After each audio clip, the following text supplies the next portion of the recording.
YouTube. This is right behind the 6-bladed Stockman review. I'm just trying to pump out some videos right now. I'm still enjoying my wine and trying to just kind of unwind from a very stressful Monday. Oh boy, this Monday was just something else, but I felt like I should get a few reviews done and a few knives I've actually been carrying. So which out of the Rough Riders that I've bought have I been carrying the most? Well, I have been carrying the Rough Rider Carnivore and the Copperhead a ton. Now, this one will be coming up later. It will probably be right after this one. But let's talk about the Rough Rider Carnivore. This Carnivore Rough Rider comes with this pocket slip with a clip. Wonderful. I haven't really used it with this knife at all. But let's talk about the knife. This knife has a fantastic fit and finish on it. And the thing that I've loved is just the strength of the springs on this one. This here has a wonderful set of walk and talk on it. And when it comes to the serrated blade, holy cow, does it have a kick. Wow, that is really, really strong. Now, one of the things that I had to fix on this knife while I remove some of the smudges so you can see it, the serrations here were not thin enough to properly cut through meat. Now, I had to thin out those serrations, and you can see finally they've actually met. But you can see where I've removed material. Let me see here. You can see where I've removed material from the teeth on the back end. There's kind of a flat line that goes across there. And I actually had to take this to a very low angle, and I hand sharpened all of these, flattened them out. I did not touch this side at all. You can still see that there's a little bit of a burr on some of the teeth here, but I had to thin this out to get it to cut. Now, is that a downside to this knife? A little bit, but I mean, it's a $13, maybe a $15 knife. I wasn't expecting like Spyderco or Benchmade kind of serrations, you know. I mean, these kind of serrations are definitely going to come thin and ready to cut. This is pumped out in the thousands and it's only $15. So I didn't expect absolute perfection, but now they cut. And I will say I've cut my finger with it.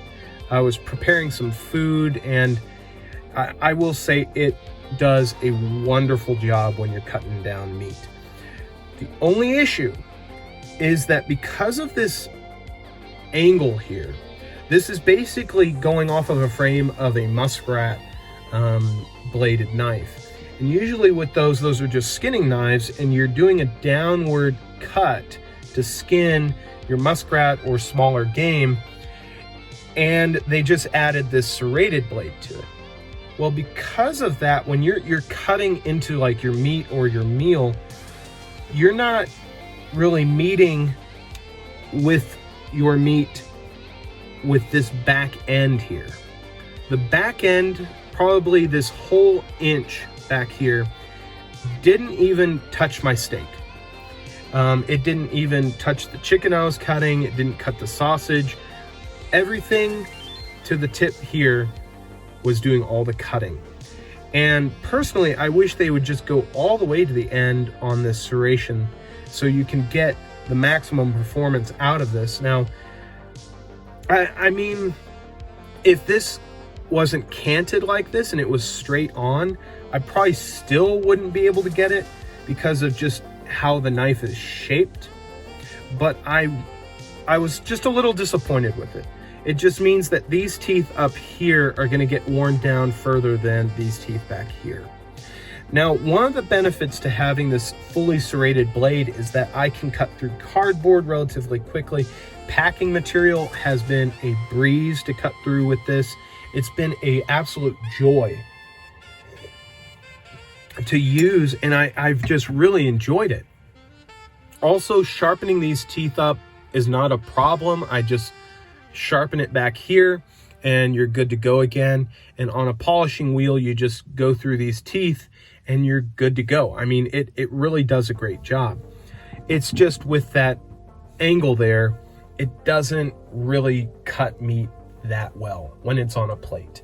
Now, if you're cutting on a cutting board and you can go to like the edge of the cutting board and do this, okay, sure, but still it's not the most effective cutting tool for that. I would probably just grab my chef's knife, but if you're in a bind and you just have this, it works. Now, this has some of the strongest springs I've ever had on a Rough Ryder. I've been really impressed with this, and not only with the springs on it, but the bone on this. This is black bone, but man, the bone that came on this is so smoky. Reminds me of like black smoke, and it's beautiful. You can see the veins in the bone. It really is a beautiful piece of bone on both ends. And they've got the Rough Ryder R bolster. I'm not too crazy for it, but you could give it, or I'd take it, you know, like whatever. I don't really need it. And then you've got the Rough Ryder hand built. And I just have to say, this one is very unique, but I really do love it. I think it's definitely a benefit to have a clean edge and your serrated edge for an EDC task. I think it's really, really useful. Now, of course, you don't have to use this for meat.